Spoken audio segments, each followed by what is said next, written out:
Welcome back to the channel. Mike Diaz from LMS Logistics Solutions. Welcome back to the channel.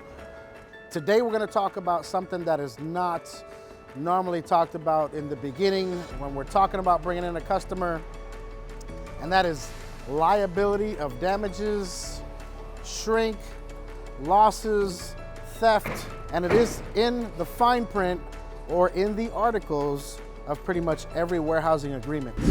So let's talk about liability. Liability is something that warehouse owners usually take 95% on. Now, it is one of our jobs, one of our duties to make sure that we have the most qualified people handling the task. And we're talking about folks in the warehouse. We make sure they're trained and qualified, also certified on all the machinery, and that makes sure it checks all the blocks in their training. To include carriers. With carriers and transportation, truckers and brokers, it's our job to make sure that these guys are insured correctly. That way, and we're talking about cargo insurance, that way if anything happens along the way, an accident or theft of the truck, theft of the load, you can get compensated. But that's different from, cargo insurance is different from warehouseman's liability, all right? In the contract, in our agreements, contracts, whatever you want to call them, we're always going to talk a few things. And liability is one of those things when it comes to damages, theft, major destruction in your goods. And for the most part, we cover your stuff in a standard basis, which is by the pound. Some warehouses are 25 cents per pound, some are 5 cents per pound. It all varies. You want to look at your contract to make sure that there is a clause in there that there is some liability.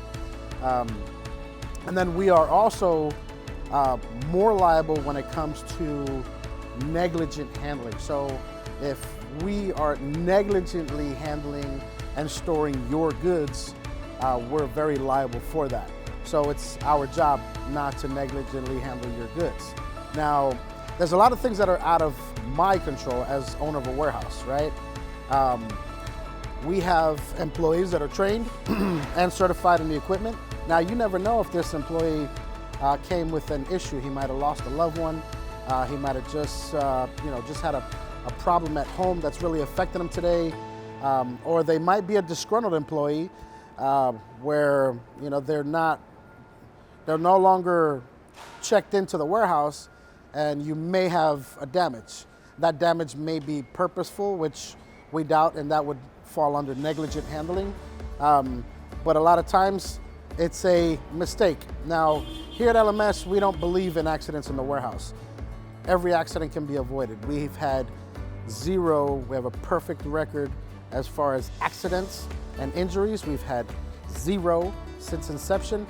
And that is because, as the owner, I'm very, very hands-on with the company. Now, with normal management, you're gonna have damages on a daily basis, injuries probably on a quarterly, maybe a yearly basis, but it's going to happen. I have not wanted that to happen, so I've been very hands-on when it comes to that part of the business. Now, like I was mentioning, there's very little control that we have over someone else handling your goods. So what we're gonna request on our contracts is a shrink allowance. Now, a shrink allowance is usually about 0.05%, so 0.5%.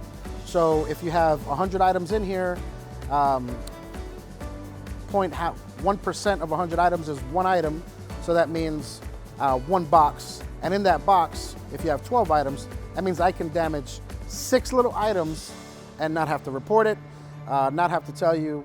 We'll always report it with a damage assessment report. But where you as a customer, you cannot charge us. It's a shrink allowance, and that is for normal operations. Sometimes as you're downloading things, items are falling off if they weren't packaged correctly. Now, if they weren't packaged correctly, any damages are on you. When we're downloading containers and you have stuff falling over, that's something that you might have to take up with your carrier.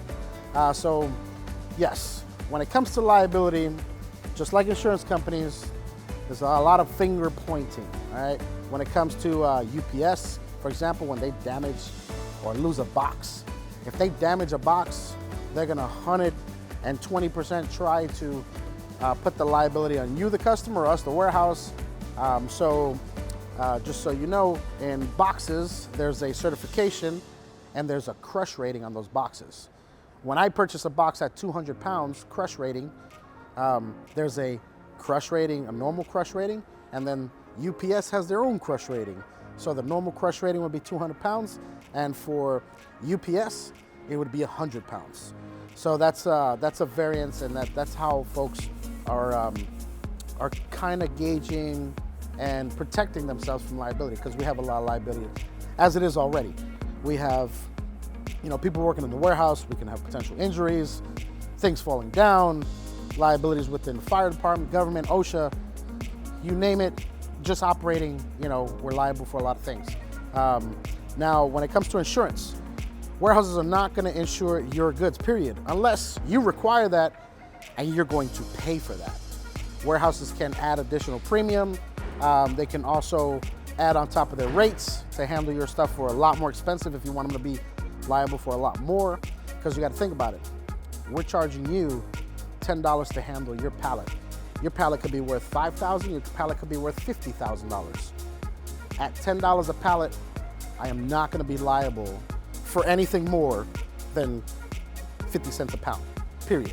And that's about $500 a pallet. So that's significant. That's a significant reimbursement if I negligently damage one of your pallets.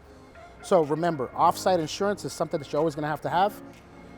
It's not an obligation. Not every warehouse, not every logistics company obligates you to have that, but it's good to have. You have your insurance company just do an on-site inspection, and they'll issue you an off-site insurance quote. If you want the warehouse to be more liable, you can ask them for a higher premium, and they'll either put it on your rate or they'll charge you an insurance premium.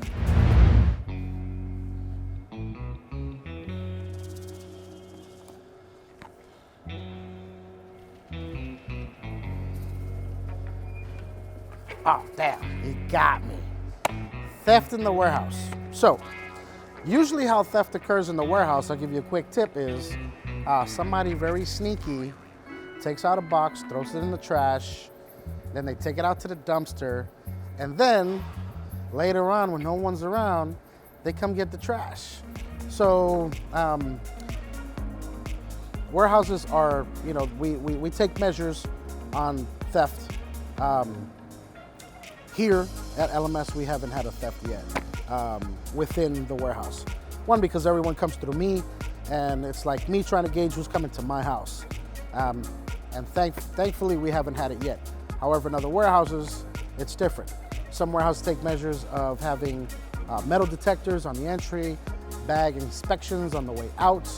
One huge reason why we limit the entrances and the exits is because of that. Usually there's up to two exits, two entrances that are official employee entrances where they can come in and out of. That way there's nothing coming out the back doors.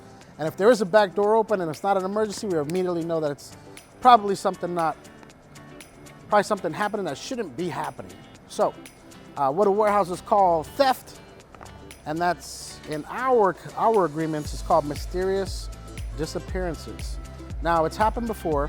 It could be whether it was a inbound discrepancy that wasn't caught on the inbound, or an outbound misship, and now we're doing a check and balance of your inventory, and we notice that we have a couple of items missing. So that to us is like a mysterious disappearance, and it's happened before. Last tidbit on liability that I want to discuss was your bill of lading, the BOL. Now make sure that you are using a standard VICS, V-I-C-S, bill of lading. And the reason why is you'll see how they are a lot different than other bill of ladings that are issued by carriers. We get some bill of ladings here that doesn't even have a signature block for the driver. Now that's eliminating a lot of liability on that company, because when it's time to go to court and you don't have a signature from that driver signing responsibility for that load, it's either the warehouse, which we are definitely not going to cover because we gave the load to this driver and we probably had him scribble something. But if he just scribbled something on a piece of paper, that's really nothing that you can hold up in court. So You want to use the standard VIX bill of lading, and you'll notice that it has a lot more writing on it, a lot of verbiage, and it's legal jargon. That way it keeps you, the customer, protected, and the warehouse for when we transfer responsibility or liability to that load, for that load, to the driver. And that's the reason why we have a shipping document. So thanks for tuning in with us today. If you liked the video, please consider subscribing, hit that like button to help us out with the algorithm. Please share it if you know of somebody else that might need this information. If you need to get in touch with us, if you have some questions, my email is in the description below, and we'll see you the next time. Mike out.